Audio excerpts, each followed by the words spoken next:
नमो बुद्धाय दोस्तों, आप फलों, सब्जियों, दालों का प्रयोग तो जरूर करते हो, तो आपको कुछ ध्यान रखना होगा कि आप बदल बदल कर इसका प्रयोग करें। अगर आप सभी प्रकार के फल खाएंगे, अलग अलग सब्जियों का सेवन करेंगे, तो आपके आहार में पूर्णता आएगी। ये आपके शरीर के लिए भी अच्छा होगा। सभी पोषक तत्व आपको मिल सकेंगे।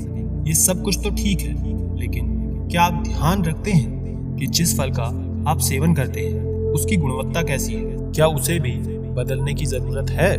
किस प्रकार से आपके शरीर पर उसका प्रभाव हो रहा है?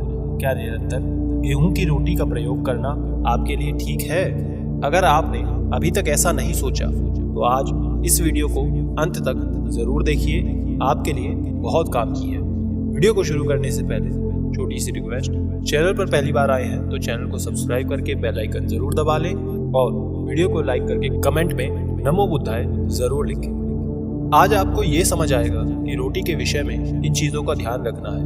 हो सकता है आपको पाचन के विकार हो रहा हो, ब्लोटिंग हो रही हो, आपका वजन बढ़ता जा रहा हो, या फिर आपको अन्य प्रकार की कोई समस्या, डायबिटीज इत्यादि है। तो इन सब की जानकारी के लिए आज की कहानी बहुत जरूरी है। आज की वीडियो में हम आपसे 2 पॉइंट पर बात करेंगे। पहले पॉइंट में हम आपको 3 ऐसे नियम बताएंगे जो कि आपको पता होने चाहिए आपकी रोटी के विषय में, आपके अन्न के विषय में, किस किस प्रकार से आप उसे ग्रहण करेंगे। दूसरे नंबर पर हम बात करेंगे कि कौन सा वो अन्न है जिसको मिला करके आप आटा बनाते हैं, और उस आटे को बनाने के बाद यदि उस रोटी का आप इस्तेमाल करते हैं तो ये आपके स्वास्थ्य के लिए परम हितकारी हो जाएगा। अनेक समस्याएं खत्म होती दिखेगी। कोई बीमारी है तो जल्दी से ठीक हो जाएगी। अनेक बीमारियां जो हो सकती हैं उनकी संभावनाएं समाप्त हो जाएगी। इन सभी चीजों के बारे में आज आप जानेंगे।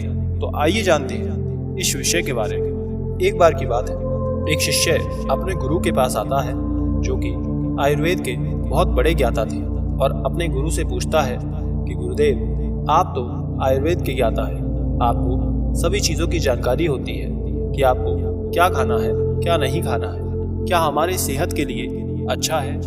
तो आप आज हमें ये बताइए कि किस प्रकार हमें रोटी का सेवन करना चाहिए, उसके बारे में हमें बताएं। हमें स्वस्थ रहने के लिए किस प्रकार की रोटी का प्रयोग करना चाहिए, कैसा आटा हमारे लिए, हमारे स्वास्थ्य के लिए हितकारी है, ये सब हमें बताएं, क्योंकि ये सब समस्याएं बढ़ती जा रही हैं। एक ही प्रकार की रोटी का सेवन करने से मेरे स्वास्थ्य में बहुत सी विकृतियां दिखाई देने लगी हैं। क्या आप इसका समाधान बता सकते हैं? शिष्य की ये बात सुन गुरुजी हल्का सा मुस्कुराते हैं और कहते हैं कि बेटा, क्यों नहीं, आयुर्वेद में सब कुछ बताया गया है। तो सबसे पहले आप आज ये समझ लें कि जिस गेहूं का आप प्रयोग करते हैं वो स्वभाव में गुरु होता है, यानी कि भारी होता है, पचने में ये कठिन होता है।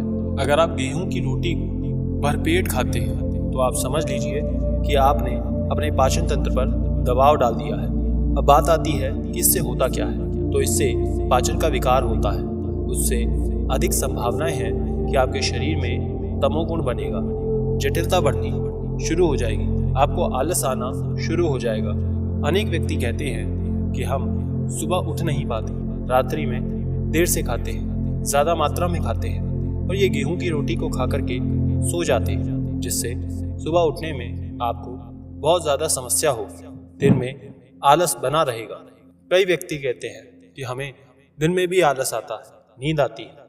तो इसका कारण ये भी है कि जो आप बार बार गेहूं के आटे का प्रयोग कर रहे हैं, ये आपके लिए जड़ता लेकर आ रहा है। अगर आप गेहूं के आटे का प्रयोग कर भी रहे हैं तो उसमें अन्य प्रकार के आटे को मिला लीजिए। आप अन्य आटे को मिक्स करके उसका प्रयोग कीजिए, तो ये उपयोगी हो जाएगा। इस विषय को हम आगे समझेंगे, लेकिन उससे पहले आप ये समझिए कि आपके शरीर में जड़ता को बढ़ाता है गेहूं का ज़्यादा प्रयोग। दूसरे नंबर पर आपको ये समझना होगा कि जो आप रोटी के ऊपर घी का प्रयोग करते हैं, ये भी आपके पाचन के लिए ठीक नहीं है, क्योंकि गेहूं का जो आटा होता है पहले से ही वो भारी होता है। उस पर से आप यदि उसमें घी मिला देते हैं तो ये और भी भारी हो जाता है। और गर्मियों के मौसम में जब विशेष रूप से आपका पाचन सबसे ज़्यादा मंद रहता है, यदि आप गेहूं की रोटी पर घी लगाकर उसका प्रयोग करते हैं तो ये आपके लिए और भी ज़्यादा हैवी हो जाता है। तो ऐसी स्थिति में आप एक काम कीजिए जो आप कर भी सकते हैं कि आप घी को रोटी की जगह दाल या सब्जी में मिलाकर खा सकते हैं। अब आप कहेंगे कि रोटी पर लगाएं या सब्जी में, दोनों में अंतर क्या हो सकता है? यदि आप घी को रोटी पर लगाते हैं तो ये उसे और भारी बनाता है, जिसे पचने में कठिनाई हो सकती है। लेकिन वहीं पर यदि इसे आप सब्जी में डालेंगे तो ये सब्जी से अलग रहता है और ये शरीर में जाकर एक तरावट वाली स्थिति में लेकर के आता है। ये आपकी सेहत के लिए अच्छा रहेगा और आसानी से पच भी जाएगा। इसी तरह की बारीकियों को हमें समझना भी चाहिए। दूसरे स्थान पर रोटी में जो घी लगाने से अच्छा है, सब्जी या दाल आपने जो ली है साथ में उसमें घी डालें, ये आपके लिए ज़्यादा अच्छा रहेगा। तीसरे पॉइंट पे हम समझते हैं कि आप जो भी आटा लगाते हैं, यानी कि जो आटा आप गूंथते हैं, उस आटे को आप ज़्यादा समय तक गूंथते रहें। अगर आप फट से आटा लगा देते हैं तो उसे पचने में उतना ही ज़्यादा समय लगता है। वहीं पर जब आटा गूंथने पर वो उतनी ही जल्दी से पच जाता है। इससे आपको गैस नहीं बनेगी, ब्लोटिंग नहीं होगी, आपके पाचन पर ज़्यादा दबाव नहीं पड़ेगा। आप भी इस नियम का पालन ज़रूर करें और साथ ही अपने साथियों के लिए इसे साझा भी करें, वीडियो को शेयर करें। अब आप आगे ये समझिए कि स्वास्थ्यवर्धक आटा किस विधि से आप बना सकते हैं, वो क्या प्रक्रिया होगी। तो उसमें हम आपको बताने जा रहे हैं कि उसे ध्यान से सुनो। हमारा कहना यह है कि अगर आप लगातार गेहूं के आटे का प्रयोग कर रहे हैं तो ये बिल्कुल ठीक नहीं है। इसमें आप बाजरा या मक्का भी मिलाइए। आपने हमारे दादा दादी को बाजरा या मक्का की खेती करते समय उसका सेवन करते हुए, उसका प्रयोग करते हुए ज़रूर देखा होगा। वो ये कहते भी थे कि वो या तो बाजरा, मक्का या फिर रागी इत्यादि अन्य प्रकार के दूसरे आटों का प्रयोग करते थे। लेकिन ऐसा नहीं था कि वो बस गेहूं के आटे का ही प्रयोग करते थे। वो लोग कभी गेहूं के आटे का प्रयोग करते, कभी बाजरे का, कभी मक्के का, तो कभी रागी का। इस तरह जो उस समय उनके पास उपलब्ध रहता था वो उस समय उस आटे का प्रयोग करते, जो कि उनके लिए बहुत ही अच्छा था, क्योंकि वो हर 1-2 महीने में बदल बदल कर दूसरे तरह के आटे का प्रयोग करते थे, जिससे बीमारियां नहीं होती थी। लेकिन अब जो है निरंतर गेहूं के आटे का ही प्रयोग होता है, जो कि स्वास्थ्य के लिए ठीक नहीं है। दूसरे स्थान पर आपको ये समझना होगा कि बहुत ज़्यादा प्रोडक्टिविटी बढ़ाने के लिए इसको जो हाइब्रिड बना देते हैं अन्न को, वो भी बहुत ज़्यादा नुकसानदायक होता है और इस प्रकार का प्रयोग सबसे ज़्यादा गेहूं के ऊपर किया जाता है। तो ये भी एक कारण बन गया है कि गेहूं नुकसान देना शुरू हो गया है। तीसरे नंबर में समझिए, जो लोग ग्लूटेन इंटॉलरेंट है उनको ये जो अन्न है गेहूं जो है नुकसान करता है। कितने ऐसे लोग होते हैं जिन्हें ये पता ही नहीं होता कि गेहूं उन्हें नुकसान दे रहा है और वो लगातार गेहूं का प्रयोग करते ही जा रहे हैं। तो ऐसी स्थिति में उनके शरीर पर, उनके पाचन पर दुष्प्रभाव देखने को मिलता है।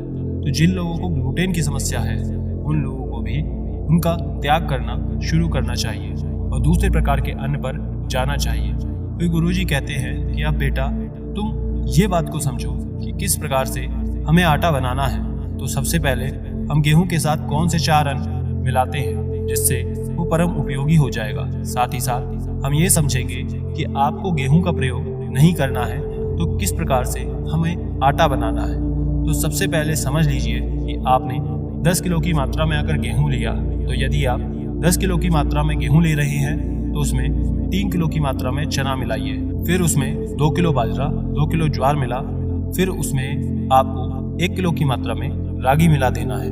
तो इस तरह से आप उन सभी चीज़ों को मिलाकर, यदि आप थोड़ा सा मोटा आटा पिसवाते हैं, उसे ज़्यादा बारीक ना करके, और फिर आप उस आटे को बना लीजिए, सीधा उसे गूंथ कर उसकी रोटी बना लेते हैं, तो ये रोटी सरलता से बन जाएगी और तब आप उसका सेवन करते हैं तो ये आपके लिए बहुत ही अच्छा रहेगा। ये आपको बिल्कुल भी नुकसान नहीं करेगा, आपका पाचन बिल्कुल ठीक रहेगा। यदि आपको मधुमेह की समस्या है, मोटापा बढ़ता जा रहा है, हार्ट से जुड़ी कोई दिक्कत है, पाचन तंत्र दुरुस्त हो जाएगा, आंखें ठीक रहेंगी, जोड़ों में दर्द ठीक रहेगा, ब्लोटिंग, इस तरह की अनेक तरह की समस्याओं से आपको छुटकारा मिल जाएगा। साथ ही साथ आपको कब्ज की अगर समस्या होती थी, अब वो नहीं रहेगी। सरलता से मलों का निष्कासन आपके शरीर से होने लगेगा। इसके ढेर सारे लाभ हैं। एंटीऑक्सीडेंट मिलेंगे, कैल्शियम मिलेगा, वजन को संतुलन करना आपके लिए बहुत अच्छा होगा। तो इस तरह से इस अनुपात में आपको आटा मिला करके उसको पिसवा लेना है और फिर आपको अपने दैनिक जीवन में इस तरह के आटे का प्रयोग करना है। और अगर आप चाहते हैं कि गेहूं का इस्तेमाल ना करें तो इन सभी चीज़ों में से गेहूं को हटा दीजिए, बाकी इन 4 चीज़ों को मिलाकर इसका आटा पिसवा कर इसका प्रयोग कीजिए। तो इस तरह यह आपके लिए बहुत उपयोगी है, आपके स्वास्थ्य के लिए अच्छा है। तो आप जैसा चाहें वैसे इसका प्रयोग कर सकते हैं। इसके सेवन से आप स्वस्थ रहेंगे, निरोगी रहेंगे। इसका सेवन बच्चे, बूढ़े, स्त्री, पुरुष सब कर सकते हैं। सबके लिए ये लाभदायक है, स्वास्थ्यवर्धक है। इतना कह के गुरुजी अपने उपदेश को समाप्त करते हैं और शिष्य से कहते हैं कि बेटा, जितना जल्दी आप इसे समझ लेंगे, इसे अपने दैनिक जीवन में शामिल कर लेंगे, उतना आपके लिए उत्तम रहेगा।